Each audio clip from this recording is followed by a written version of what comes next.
துளி என்னதவம் தான் செய்ததோ மலர் கொண்ட மார்போடு தொட்டாடுதே.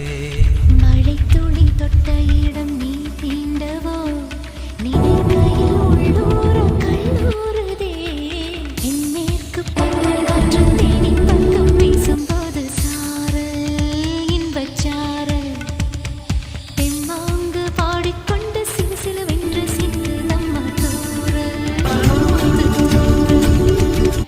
வெங்காட்டு பொத்த கள்ளி சட்டென்று மொட்டு விட செங்காட்டு சில்லி செடி சில்லென்று பூவெடுக்க. தென்மேற்கு பருவ காற்று தேனி பக்கம் வீசும்போது சாரல் இன்பச்சாரல் தெம்மாங்கு பாடிக்கொண்டு சிறு சிறு சிந்து நம்ம தூரல்.